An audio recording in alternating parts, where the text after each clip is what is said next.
he's definitely been here, all right. Don't you guys ever learn?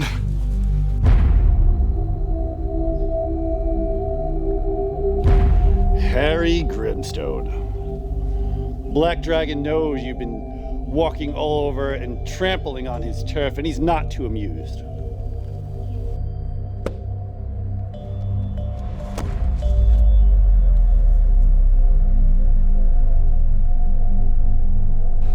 Oh, come on, not another one of you guys.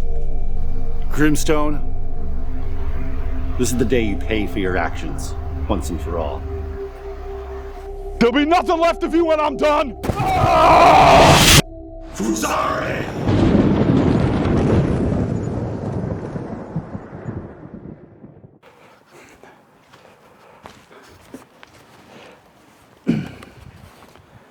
This will come in handy. Now, where are you, Black Dragon?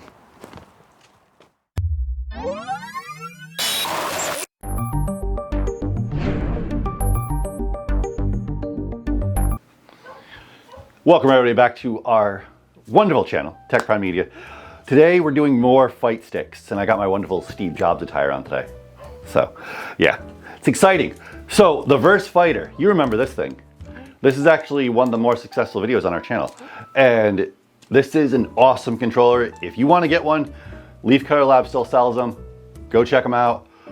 This controller is way more than worth it for the price. It is really good quality. So if you haven't checked out that video, go check it out.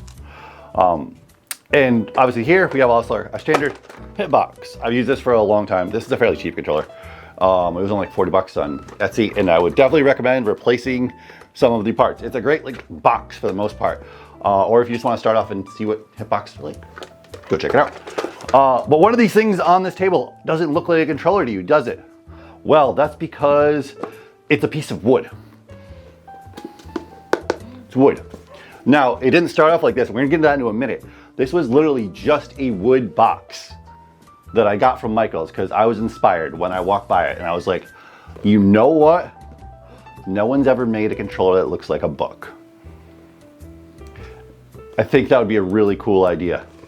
And since I've been playing with hitboxes and mix boxes, I was like, and I wanted to build a controller, and we wanted to do a video of making another controller. We're like, this is a perfect idea. And I've always been fascinated with book binding in general. So I kind of haphazardly my way into binding fake leather around this piece of wood that looks like a book.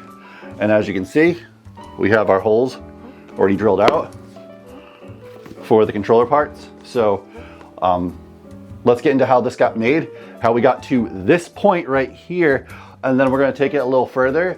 And by the end of this video, hopefully we'll be testing it out and playing some Street Fighter.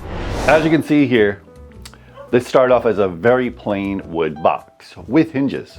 Did have hinges. I actually ripped them off. I didn't want those hinges because I didn't want the little brass pieces that come off through the top of the wood coming out. So I was like, yeah, we'll just get rid of them. I'll just let the leather bind them. And that worked out pretty well, and we'll get into that. And as you see, it's just fairly basic. It's really, really thin wood, so you got to be gentle with it. And then I just started out, I grabbed a template for it, a Mixbox. Sorry, not a Mixbox, a Hitbox. I know people use the terms interchangeably sometimes, but it is a Hitbox, so I don't want to be confused. And I had to actually somewhat shrink the standard template just a little bit because the surface area was slightly smaller than a standard Hitbox. Which is fine.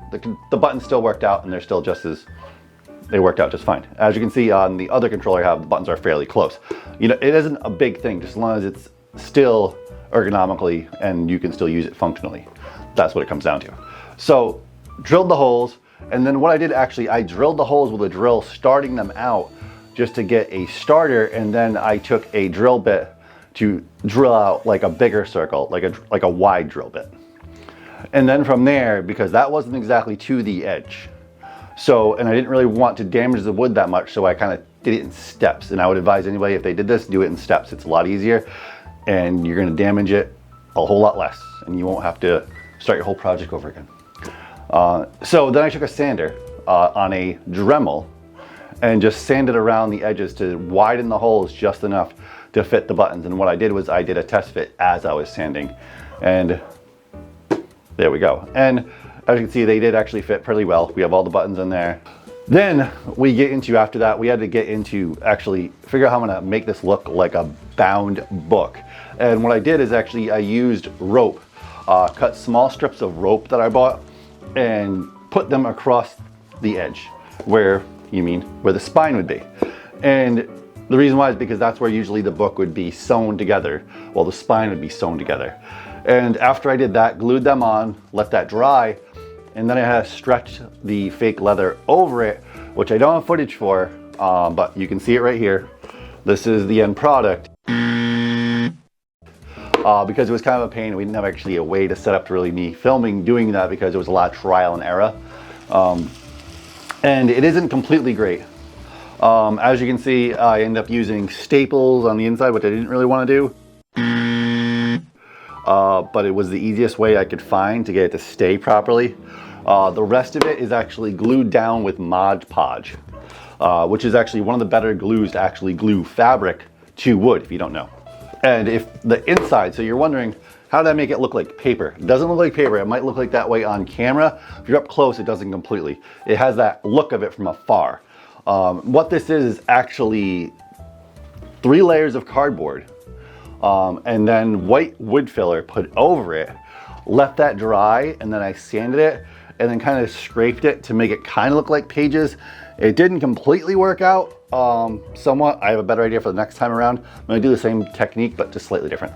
But yeah, it worked out for a first time ever trying this and doing something kind of nobody's ever done before. And the next step we have to do, we have magnets we're going to be adding to make this lock when it closes. So that it doesn't fly open or anything. And then we got to cut holes in the leather with a razor so we can add our buttons to the top and our port to the side so we can plug it into whatever computer, PC, Switch, PS4, PS5, whatever, Xbox. Yeah, so let's get into these next steps. All right, so as you can see here, we're gonna take a small drill bit and drill really, really tiny holes so we can fit these really, really tiny magnets. And they're super strong magnets. Like, these things are crazy strong. And that was the idea. So these are gonna be holding buttons on, and there's gonna be components in here and everything. So I want it fairly strong. I want it, if it falls on the ground, it ain't gonna open up, basically. So, and that's what this does. And all it does is just take, I would just go slow, go super slow drilling. You don't wanna damage the wood at all. And after you do that, then you got your little tiny magnets, plop them in there, and they're good to go. And it doesn't look the prettiest. Granted, this is the first time around doing this project. The revision, which I'm eventually going to do, will look a whole lot nicer, but I've learned a lot from doing this one. So yeah, this is going to be the buttons. We're just gonna cut them using a little tiny razor, and it's fairly easy. You gotta cut little cross with inside the little circles, so that way we can push the buttons through. That's pretty much it. The leather will hide the rest of it. So it's fairly easy. So all we gotta do, just cut one way.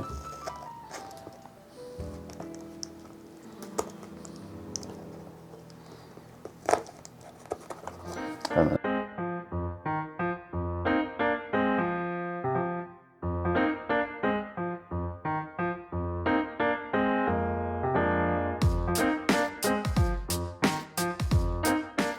we got our holes cut out, and we're going to start adding some buttons. So let's get into some buttons. Okay, everybody, so what kind of buttons are we adding to this thing? So I picked up a handful of Sandwell buttons from Paradise Arcade. We got a handful here. So we got these 30 mil ones. These ones are going to be the side. These are going to be for the start, select, home, slash buttons. That's what these are going to be. And then I got 2 different types for the main buttons. We got these regular gray ones, 24 mil. These are going to be basically your, basic everyday like buttons, punch, kick, all that stuff. And then up, down, left, right is going to be these semi-clear blackish gray ones, which I wanted just a slight discoloration different, so you distinguish 2. Some people do all the same color, and I want to do just a slight different color variation. And the other thing I didn't do, a lot of people use for the up, they use 30 millimeters, but I wanted to have all across the board just 24 mils, which is fine. That's what I prefer anyway. You can do what you want. It's up to you. You want to do all 30 mil? You can do that too. So yeah, so let's get into putting these buttons in.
it's starting to look like a controller, somewhat.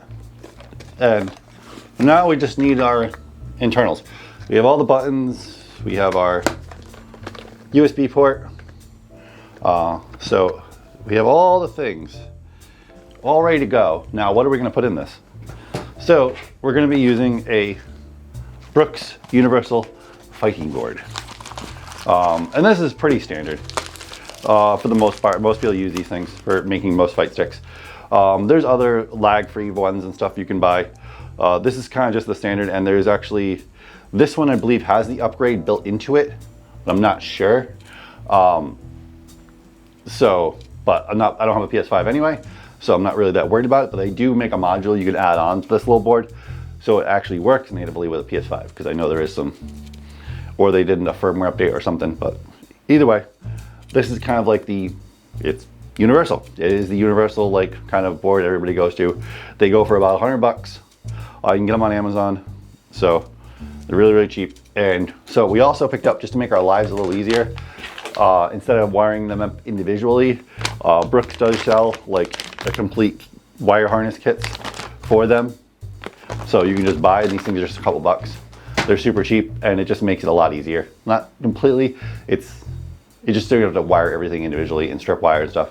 So, but let's get into making this thing actually functional. Let's get this mounted and all wired up.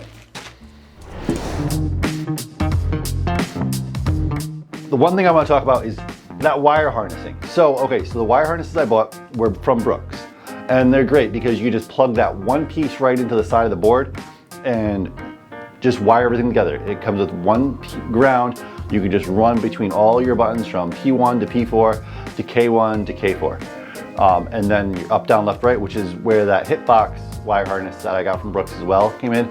That actually hooks to the other standard harness for you to allow to hook up, instead of a regular like knob controller, you can actually hook up Hitbox controller buttons. But I'd recommend also, if you've never done this before, Brooks actually has the wire diagram on their website, so you can see where each wire goes, whether it's P1 to P4, K1, K4, start, select, home, share, all those buttons, because you don't want to know where they go. Just go check out the wire harness. It's super easy. Once you do it a few times, you'll know it. But yeah, I definitely recommend, if you're doing something in this small form factor, either print out a PCB yourself or do a little bit of wire cleanup, which we're about to do before we get into our final shot. Okay, so that first part was a little rough. The first time it didn't come out as great. I've just restretched the leather on this controller, and we've also added some modification. We added some text, some, I guess you could say, hieroglyphs in a sense, to make it, just give it that touch, to make it look like it came from a wizard's black magic laboratory.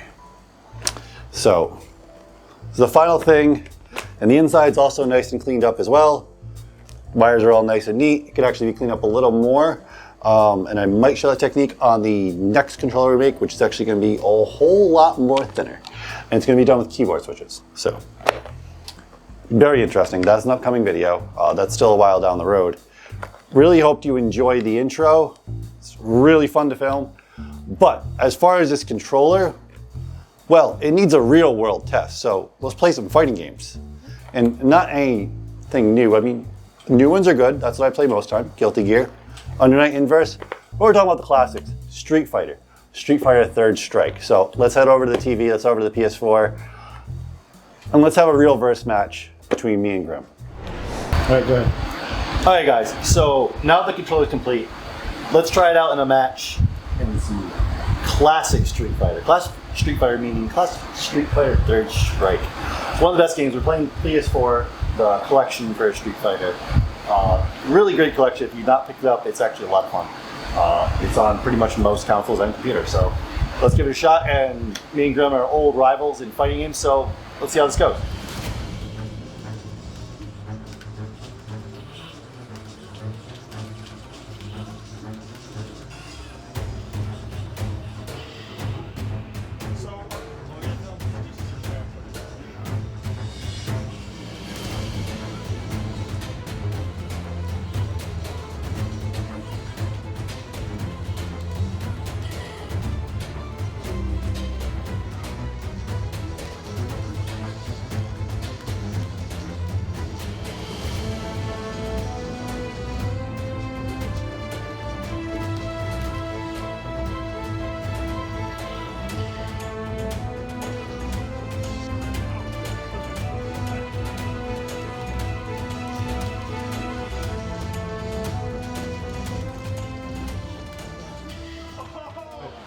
Alright, so we're letting Grim, he's never used a hitbox style controller before.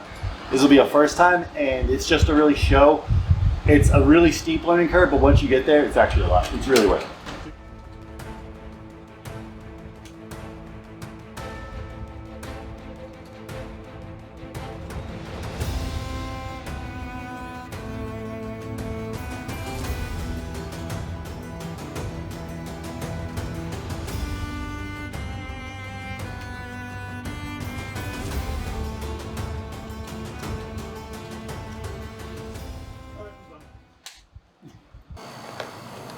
So that was fun. You can see the controller works very well on the PS4. It works great on PC as well. And Xbox, Switch. It's called the Brook Universal Fighting Board for a reason. So if you're building a fight stick, definitely pick one up. It's kind of the go-to. Really enjoyed this build. It worked out really great. Going to be doing more in the future.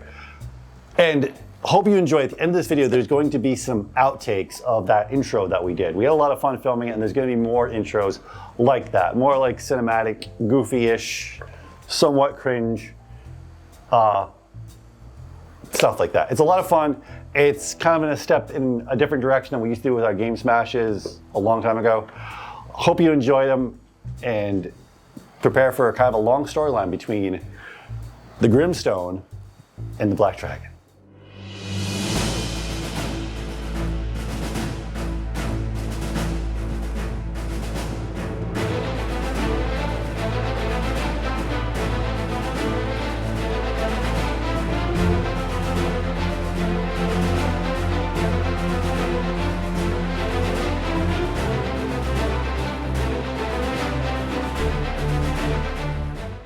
But thanks for watching. Don't forget to hit subscribe and hit that bell because you need to beat that algorithm. See you next time. Harry Brimstone. It's too hot for this. Action. Hang on, dude. Try to remember the line. Go back. Mother. Just don't say anything when you stand up. I can't work with these hacks. And wait. Hold on. Do it again. Why'd you move? Don't. Just give me a sec.